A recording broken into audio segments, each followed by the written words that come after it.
Pokemon Black and White are about a decade old at this point and are widely regarded to be one of the best Pokemon games ever made. I personally really like these games as well, and right now they're going through that phase of being the most loved Pokemon games that pretty much every generation goes through. Today we're going to go over some of the weird facts about Pokemon Black and White, some of which you might not have known about before. This will also only be covering the games and not the anime, and will exclude Pokemon Black 2 and Pokemon White 2 as I plan to visit those in a future video. Now before we get too far into it, I just want to mention if you want to support me and help the channel grow, the best way to do so is by leaving a like on the video, and of course also consider subscribing if you want to see more Pokemon videos. So for the first fact, Pokemon Black and White were the first paired Pokemon games to be released in Hong Kong, although they were only available in English and Japanese. In mainland China, Pokemon Black and White, as well as many other video games, don't typically see official releases in China. Pokemon Black and White are also the worst selling Pokemon games that start off a new generation, as remake games are excluded in this, selling about 15.6 million copies worldwide. The next lowest selling game in the Pokemon franchise is Sun and Moon with 16.2 million. The slogan for Black and White was "Start from a New Beginning," as Black and White are seen as a soft reboot for the Pokemon franchise. Black and White featured no Pokemon from previous generations in the regional dex, and you can't obtain older Pokemon until after already beating the game. This upset many Pokemon fans at first, but the intentions were to make the game feel like how somebody would have felt if they played Pokemon Red and Blue for the first time when they first came out, encountering many new Pokemon.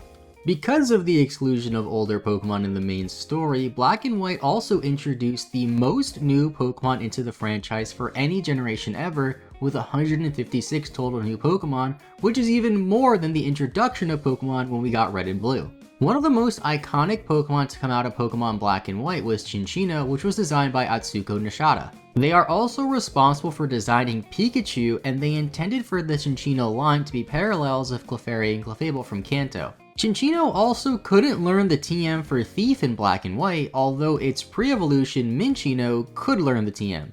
This was a mistake that was later fixed in Pokemon Black 2 and White 2. In Pokemon Black and White, you pick your starter alongside your rivals, Bianca and Cheren. Bianca lets you pick first, and this was the first time in the Pokemon franchise that your starter was given to you from somebody who wasn't the professor of that region. After picking your starter, you get to battle Bianca. If you manage to defeat her without taking any damage, which is very hard to do, Cheren will comment on how you somehow managed to win without taking any damage. Since this is such a hard thing to accomplish, it's pretty weird they would bother to put this in the game, as it's a string of text that most players would never see even if you played the game multiple times.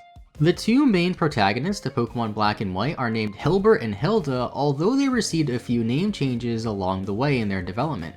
Hilbert was originally named Black, while Hilda was originally named White, and later on they had their names changed to be Blair and Whitley, with Blair being the male and Whitley being the female, as the first letter of these names also share the first letter of the titles of Black and White. They were also referred to as Kuro and Shiro at one point, which mean Black and White in Japanese.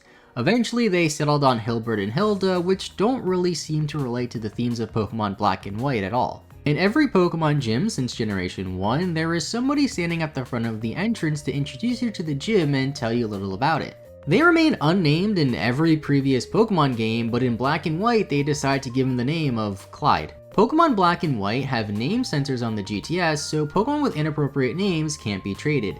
Due to an oversight with this, you can't trade Pokemon like Kofagrigus and Conkeldurr on the GTS without giving them a nickname, since it detects their names as being inappropriate. Munna is a cute pink Pokemon with a floral pattern on it. In Generation 1, there is an NPC who mentions how they wish there was a Pokemon that was pink with a floral pattern, just like Munna as we got generations later. While some people believe that this NPC was the influence for Munna's design over a decade later, it was actually just a coincidence that Munna happens to fit the description this NPC gave. N is one of the most popular characters in all of Pokemon, and in Pokemon Black and White he actually defeats the Elite Four and the champion, but turns down the offer to become the sitting champion. This is the only known instance in all of the main series Pokemon games where somebody actually turned down the opportunity to become the champion of the region.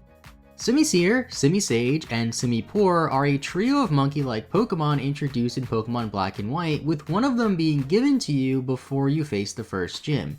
In a 2016 Japanese poll to pick what Pokemon people wanted distributed for the Volcanion movie, Simisear ranked 720th out of 720 possible choices. While this isn't exactly a fact about Black and White themselves, I think it's pretty funny how Simisear is the least popular Pokemon, at least as of 2016. Typically, Pokemon regions have pretty much the same name in every language, at least for how they're pronounced, except for the Unova region. In Japanese, Unova is called Ishu, and in Spanish it's called Tessalia. Each of the starters in Pokemon Black and White are based off of different historical empires. The Snivy line is based off of the French Empire, the Tepig line is based on the Chinese Empire, and Oshawott is based off the Japanese Empire. Pokemon Black and White are often praised for having one of the best stories out of any Pokemon game to date, and it's said that Game Freak spent a year and a half developing the story and characters of Black and White. It seems like they really went all out when developing Black and White and the 5th generation in general, and I think that really shows if you've played these games. In Black and White, the only non-grunt members of Team Plasma you battle are End and Ghetsis, as in these games Team Plasma doesn't have any admins or executives. N isn't even referred to as a Team Plasma member when you fight him the first couple of times, and instead has the trainer class of being just Pokemon Trainer. Famitsu Magazine, a popular video game magazine in Japan, gave Pokemon Black and White a perfect score of 40 out of 40. Only about 23 games have received a perfect score from Famitsu in the 34 years that they've been around. In Pokemon Black, you can encounter Tornadus on Route 7, but the cry that plays is actually Thundurus' cry. And those are just some of the weird facts about Pokemon Black and White that are out there. Let me know in the comments down below what your favorite weird fact about Pokemon Black and White are, as well as any other weird facts about these games that I didn't go over in this video. Now if you made it this far in the video, consider leaving a like, as again, one like goes a long way and helps the channel a ton, and also consider subscribing if you want to see more Pokemon videos. Thank you all so much for watching, have a great rest of your day, I'll see you all next time, and bye bye.